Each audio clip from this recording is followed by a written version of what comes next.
Alright, here is Wikipedia readings. Now, as for anyone questioning the utility of this channel, it's simply so one of my friends can hear my voice as they fall asleep. That's it. You know, my rants, my readings, apparently my voice is melodic. Right now it's not so much because I'm very sick. I was very sick, but for this first reading, because last was more of a rant, how about we read the Wikipedia article for The Truman Show. The Truman Show is a 1998 American psychological comedy drama film, written and co-produced by Andrew Niccol and directed by Peter Weir. The film depicts the story of Truman Burbank, played by Jim Carrey, a man who is unaware he's living his entire life on a colossal soundstage, and that it is being filmed and broadcast as a reality television show which has a huge international following, with all his friends, family, and members of his community being paid actors whose job it is to sustain the illusion and keep Truman unaware about his false world he inhabits. Okay. Nicole's original spec script was more of a science fiction thriller, with the story set in New York City. Producer Scott Rudin purchased the script and set up production at Paramount Pictures. Brian De Palma was to direct before Weir signed as director, making the film for $600 million, $60 million, $20 million less than the original estimate. Niccol rewrote the script while the crew was waiting for Carrey to sign. The majority of filming took place in Seaside, Florida, a master-planned community located in the Florida Panhandle. The Truman Show held its world premiere in Los Angeles on June 1st, 1998, and was released in North America on June 5th. The film was a financial success, grossing $264 million worldwide, debuting to commercial acclaim and earning numerous nominations at the 71st Academy Awards, 56th Golden Globe Awards, 52nd British Academy Films Awards, and 25th Saturn Awards. The Truman Show has been analyzed as an exploration of simulated reality, existentialism, surveillance, metaphysiology, privacy, and reality television, and described as a genre-bending work that features elements of dystopian fiction, metafiction, psychological drama, romantic comedy, satire, and social science fiction. I gotta blow my nose. Right?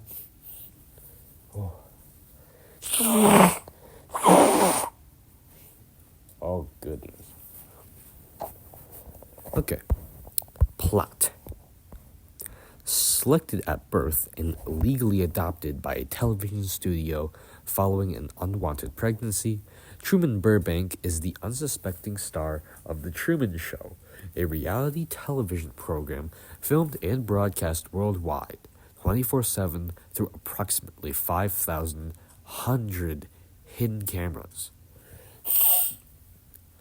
Truman's hometown, Sea Haven, is set inside an enormous soundstage, which allows Christoph, the show's creator and executive producer, to control most aspects of Truman's life, including the weather.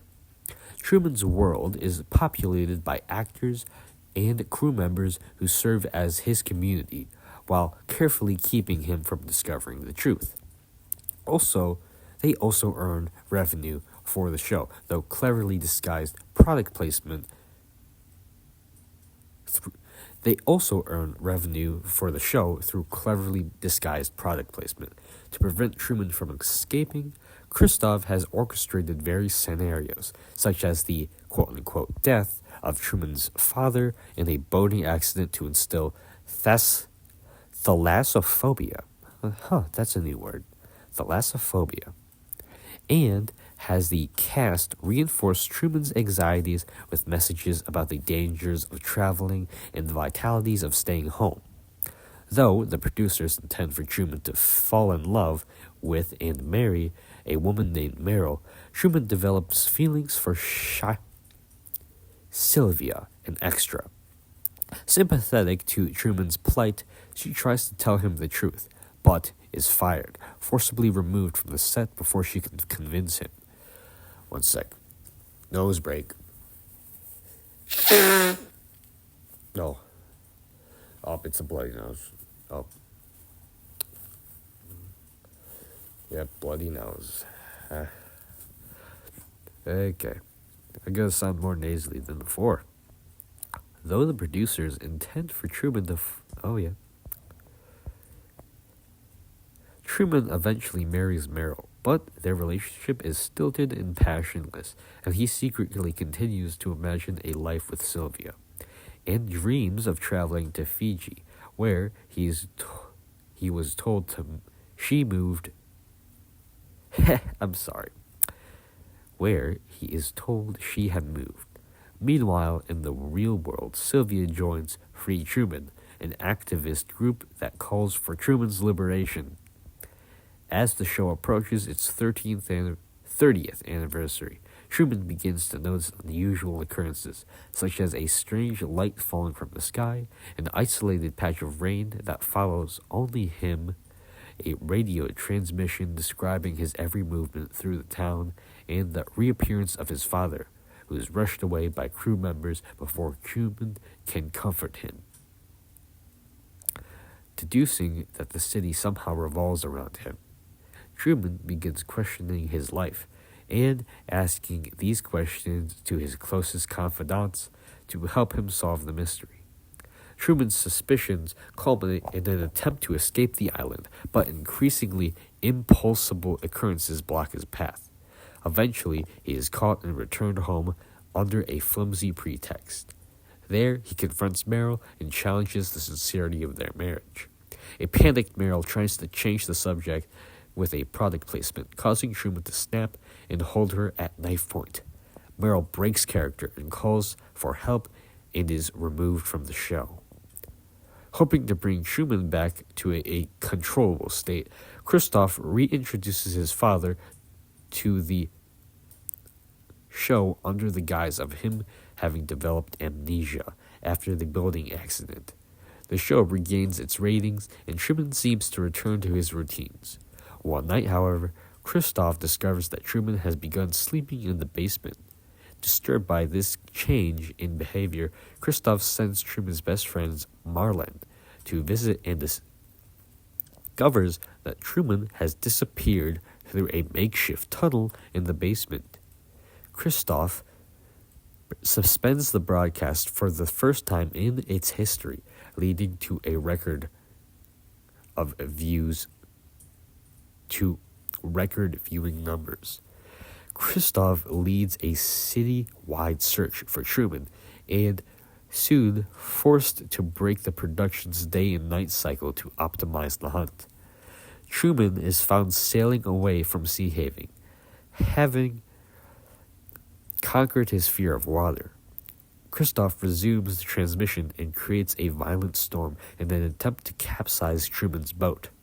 Truman nearly drowns, but he continues to sail until his boat strikes the wall of the dome. Horrified, Truman looks around and finds a staircase leading to an exit door. As he contemplates leaving, Christoph speaks to Truman directly, revealing the truth about the show and encouraging him to stay by claiming that there is no more truth in the real world than the artificial one. Truman utters his catchphrase, "In case I don't see you again." Good morning, good afternoon, and good night. Bows to the audience and exits.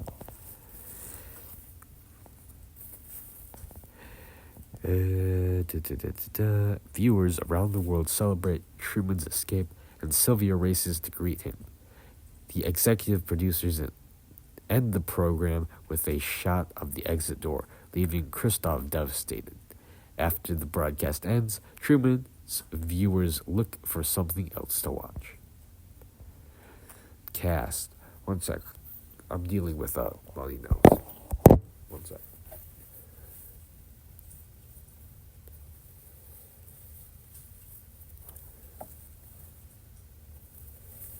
One second. Oh no.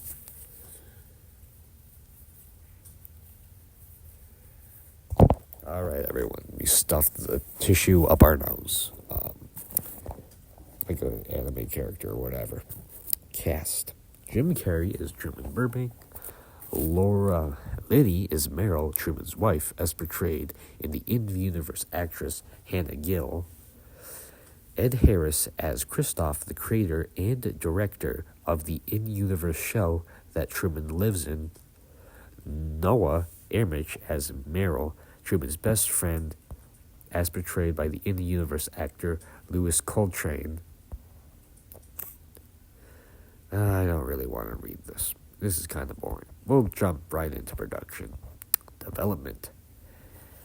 Andrew Nicole completed a one-page film treatment titled The Malcolm Show in May 1991. The original draft was more in tone a science fiction thriller, with the story set in New York City. Nicole stated, "I think everyone questions the authenticity of their lives at certain points. It's like when kids ask if they're adopted," which I am, by the way. I'm adopted. No, really. I am. In the fall of 1993, producer Scott Rudin purchased the script for slightly over $1 million. Paramount Pictures agreed to distribute. Part of the deal called for Nicole to make his directing debut, though Paramount executives left the estimated $80 million budget would be too high for him. In addition, Paramount wanted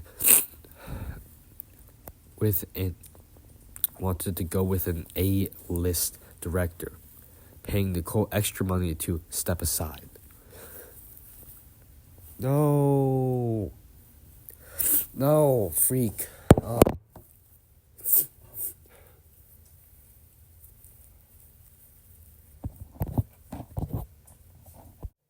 Okay, sorry. I got a bloody nose and then the blood dripped all over my blanket. So we'll just continue from there.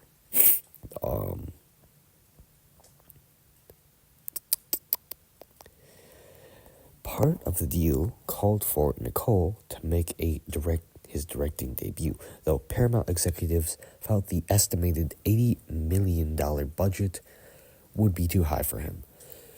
In addition, Paramount wanted to go with an A-list director, paying Nicole extra money to step aside. Brian De Palma was under negotiations to direct before he had left United Talent Agency in March 1994. Directors who were considered after De Palma's departure included Tim Burton, Sam Raimi, Terry Gilliam, David Cronenberg, Barry Sonnenfeld, and Steven Spielberg.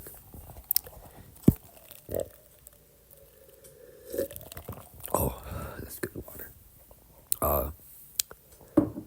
Before Peter Weir signed on in early 1995, following a recommendation of Nicole. Bryan Singer wanted to direct, but Paramount decided to go with the more experienced Weir.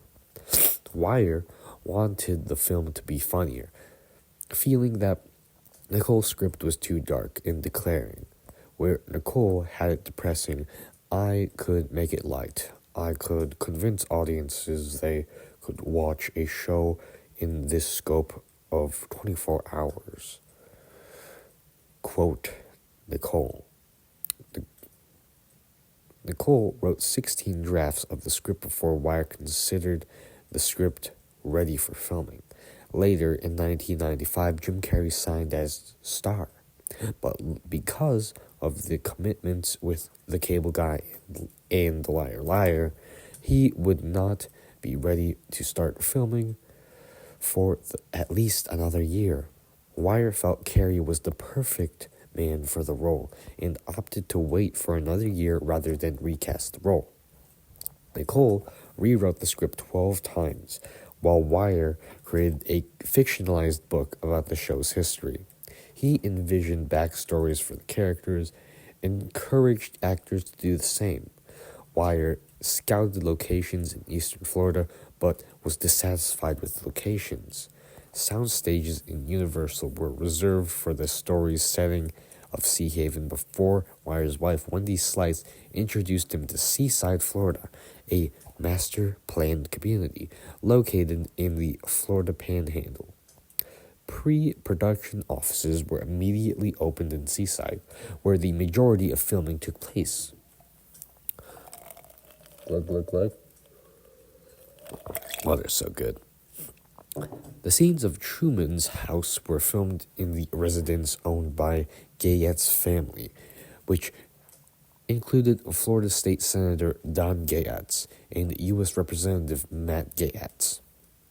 The scene at Sea Haven Nuclear Power Plant was filmed outside the front entrance of the Lansing Smith Generating Plant at Lynn Haven, operating by the Gulf Power. Other scenes were shot at Paramount Studios in Los Angeles, California. Norman Rockwell paintings and 1960s postcards were used as an inspiration for the film's design. Wire, Peter Biozzi, and Dennis Gassner researched surveillance techniques for certain shots. Casting. Though Robin Williams was considered for the role of Truman, Wire casted Carrey after seeing him in Ace Ventura: Pet Detective, citing that Carrey's performance reminded him of Charlie Chaplin. Gary Oldman did test footage for the role. Carrey took the role so he would be known as a multifaceted actor, rather than a typecast in comedian roles. Carrey, who had been then normally paid $20 million per film, agreed to do The Truman Show for $12 million. Carrey had also said it was the fastest that he had ever accepted a role. Carrey brought his own innovations to the role, including the idea for the scene in which Truman declares, "This planet is Trumania of the Burbank Galaxy," to the bathroom mirror. The film started production with Dennis Hopper in the role of Christoph, but he left in April of 1997 after filming began. Hopper later stated that he was fired after 2 days because Wire and producer Scott Rudin had made a deal that if they did not both approve of Hopper's performance, they would replace him. A number of other actors turned down the role of after Hopper's departure, until Ed Harris agreed to step in. Harris later stated that he pitched the notion of making Christoph a hunchback, but Wire did not like the idea. After Lauren Linney was hired to play the actress pretending to be Meryl, Truman's wife, she studied Sears catalogs from the 1950s to develop her character's poses. Filming took place from December 9th, 1996 to April 12th, 1994. Its overall look was influenced by television images, particularly commercials, many shots having characters leaning on the lens with their eyes wide open. And the interior scenes were heavily lit because Wire wanted to remind viewers that In this world, everything was for sale. Those involved in visual effects work found the film somewhat difficult to make because 1997 was the year many visual effects companies were trying to convert to computer-generated imagery. CGI used to create the upper halves of some of the larger buildings in the film's downtown set. Craig Boren, one of the effects supervisors, said that these digital models did not have to look as detailed and weathered as they normally would in a film because the artificial look of the entire town, although they did imitate slight blemishes in the physical buildings. The Truman Show's music from the motion picture was composed by Burkhard Dalwitz. Dalwitz was hired after Peter Weir received a tape of his work while in Australia from the post-production. Some parts of the soundtrack were composed by Philip Glass. Philip Glass also appears in the film, playing his composition Truman Sleeps.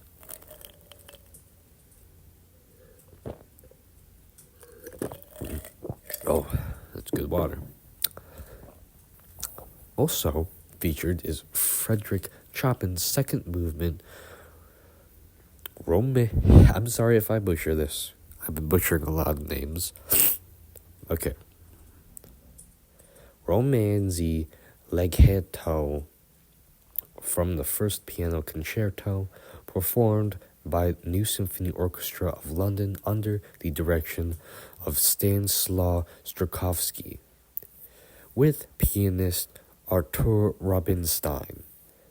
Walter Clare's Father Klobe preaching performed by Warsaw National Philharmonic Orchestra, as well as the song 20th Century Boy performed by rockabilly band the Big Six. Although not included in the soundtrack CD, Wolfgang Amadeus Mozart's Roland alla Turca from his piano Sonata number 11 in A major performed by Willem Kempth, and his horn concerto number 1 performed by the Philharmonic Baroque Orchestra, plus Love is Around the Corner by Jackie Davis were also featured in the film. Themes. Media. This was a dangerous film to make because it couldn't happen. How ironic. Director Peter Weir on The Truman Show predicting the rise of reality television. Ronald Bishop's papers in the Journal of Communication Inquiry suggested that The Truman Show showcased the power of the media. Truman's life inspires audiences around the world, meaning their lives are controlled by his. Bishop commented, in the end, the power of the media is affirmed rather than challenged. In the spirit of Antonio Gramsci's concept of hegemony, these films, television programs co-opt our enchantment and disenchantment with the media and sell it back to us. Journalist Eric Sork summarized that the film's story reflects the falseness of reality's television. Truman simply lives in the show's popularity as its straightforward voyeurism, and like Big Brother, Survivor, and every other reality show on the air, none of his environment is actually real. Weir declared that there has always been this question: is the audience getting dumber, or are the filmmakers patronizing them? Is this what they want, or is this what we're giving them? But the public went to my film in large numbers, and that has to be encouraging.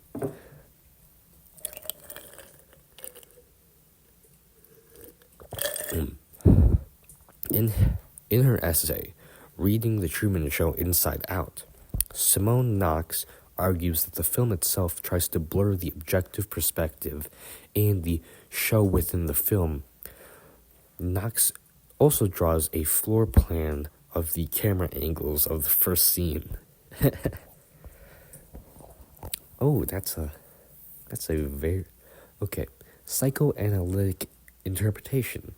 An essay published in the International Journal of Psychoanalysis analyzed Truman as a prototypical adolescent at the beginning of the movie. He feels trapped into a familial and social world to which he tries to confront while being unable to entirely identify with it, believing that he has no other choice other than through the fantasy of fleeing to a faraway island.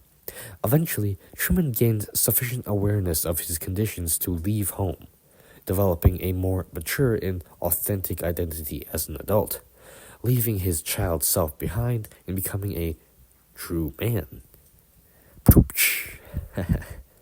For the 2022 Cannes Film Festival, its official poster pays homage to the film in its final scene with their website stating that Peter Weir and Andrew Nichols' The Truman Show is a modern reflection of Plato's cave, and the decisive scene urges the viewers to not only experience the border between reality and its representation, but to ponder the power of fiction between manipulation and catharsis. Similarity to Utopia, parallels can be drawn from Thomas More's 1516 book Utopia, in which More describes an island with only one entrance and only one exit. Those who belonged to this island knew how to navigate their way through the treacherous openings safely and unharmed. This situation is similar to the Truman Show because there are limited entryways into the world Truman knows. Truman does not belong to this utopia where he has been implanted. In childhood trauma rendered him frightened of the prospect of even leaving this small community. Utopian models of the past tended to be full of like-minded individuals who shared much in common, comparable to Moore's Utopia, a real-life group such as the Shakers or the Ondidian community.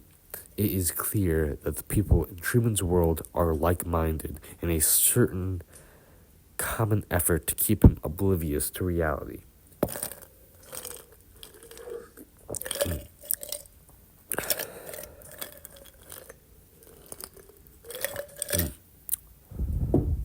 Water. By the way, my voice is really, especially because I'm sick, but like my voice is getting really dry from like reading this. So I hope you like this. Oh, blow my nose.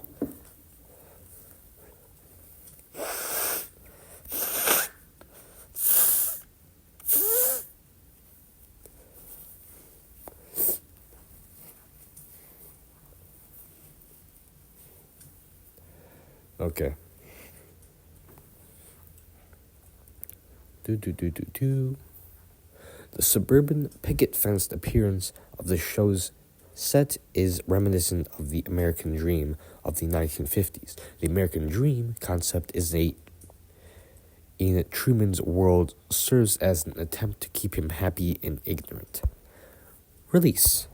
Originally set for an August 8, 1997, the film's theatrical release was pushed back initially to November 14th, 1997, and then back to the summer of 1998. NBC purchased broadcast rights in December 1997, roughly 8 months before the film's release. In March 2000, Turner Broadcasting Systems published the rights and now airs the film on TBS. Home media.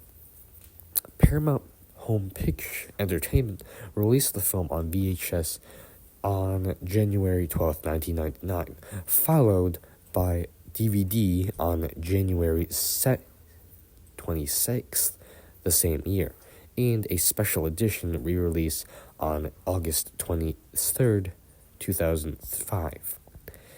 It was later released on Blu-ray on December 30th, 2008, and Ultra HD Blu-ray was released on July 4th, 2003, in celebration of the film's 24th anniversary. Remind me to look at that later when you're listening to this.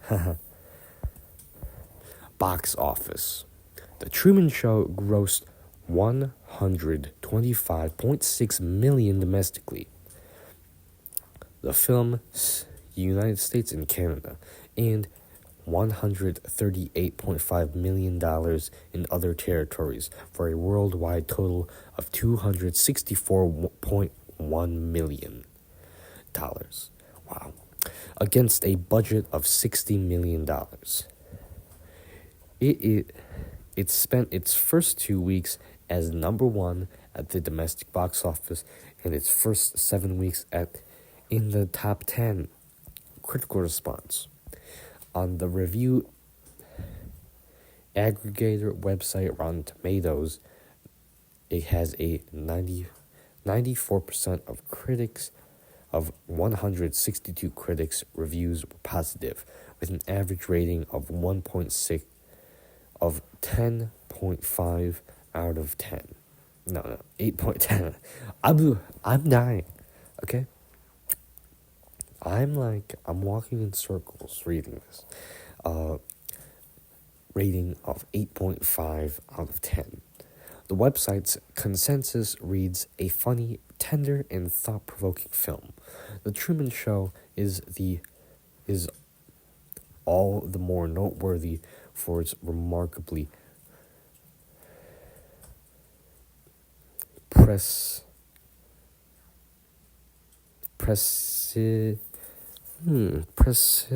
here, I'll look that up. Search. Okay, looking at the phonics. Precinct. Apparently it's prescient. So it's prescient. What does that mean? Prescient. No, I don't want to look at. Prescient vision of runaway celebrity culture and a nation with an insatiable thirst for private details of ordinary lives. Metacritic, which uses a weighted average, assigned the film a score of 90 out of 100 based on 30 critics, indicating universal acclaim. Giving the film a perfect 4-star score, Roger Ebert compared it to Forrest Gump, claiming that the film had the right balance of comedy and drama. He was also impressed with Jim Carrey's dramatic performance. Kenneth Taran of the Los Angeles Times wrote, "The Truman Show is emotionally involving, without losing the ability to raise sharp satirical questions." As well, you just texted me, you are the best thing that happened to me. I love you so much. That's sweet. Thank you. Satirical questions, as well as get numerous laughs. The rare film that is disturbing despite works beautifully within standard industry norms. He would name it the best movie of 1998.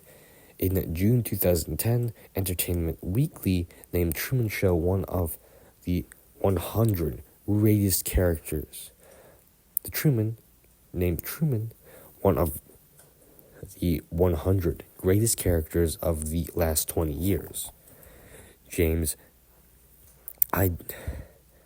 Burr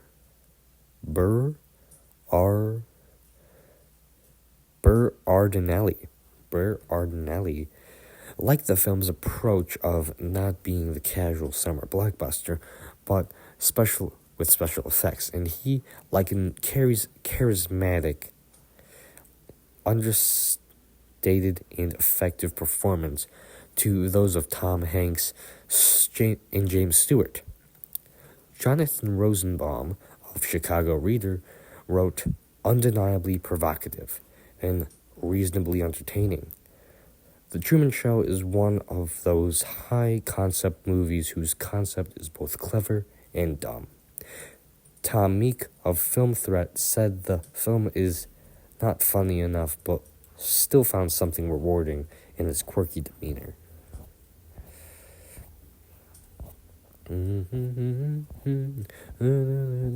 Legacy. In the decades since its release, the film's exploration of surveillance, manufactured reality has been described as, there's that word again. You can slap me for this, but I already forgot the phonics for it. Prescient. It's prescient. It's prescient again. Described as prescient. In 2008, Popular Mechanics named The Truman Show one of the 10 most prophetic science fiction films. In 2003, ACMI chronicled the modern societal developments that were predicted in The Truman Show, with writers Anthony Fashman noting it foretold the rise of reality TV, mass surveillance, social media, influencer marketing, and our increasing obsession with celebrities. Along with the 24-hour clock news cycle, product placement, parasocial relationships, the merging of entertainment and news. Journalist Eric Sofje deemed it an eerie coincidence that Big Brother made its debut a year after the film's release, and he also compared the film to the 2003 program The Joe Schmo Show.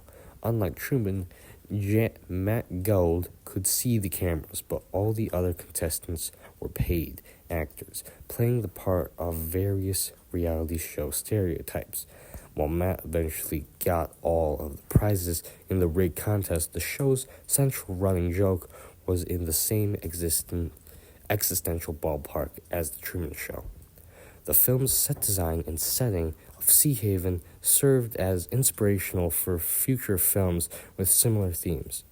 Director Greta Gerwig consulted Weir for the inspiration for Barbieland into the 2003 film Barbie, with the idea of creating it as an interior soundstage world, reminiscent of Sea Haven in The Truman Show. Director M. Chu cited The Truman Show and its setting influenced the thematic portrayal of the Land of Oz in the 2004 film Wicked, saying it helped create the idea of the rebelliousness that this new, younger generation is discovering. You start to see the truth about things that maybe you were taught differently. Truman Show delusion.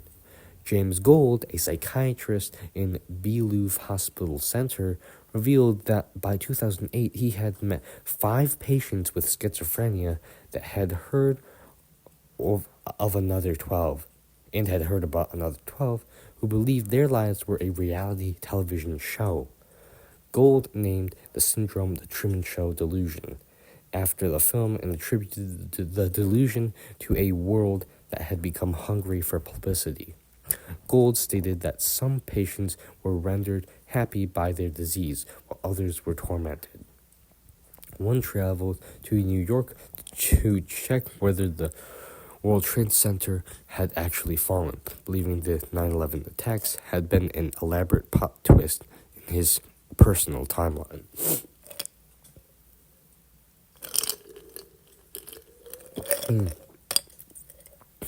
Really dry mouth. 9/11 attacks, personal attack, plot twist. Okay. Another came to climb the Statue of Liberty, believing that he would be reunited with his high school girlfriend at the top and finally be released from the shell. In August 2008, the British Journal of Psychiatry reported similar cases in the United Kingdom.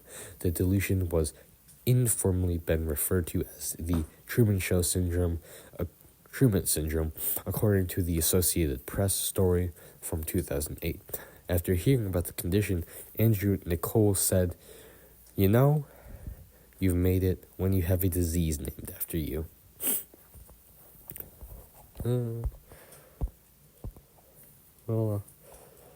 This is the last section. So, screenwriter Andrew Nicole pitched a sequel show to The Truman Show.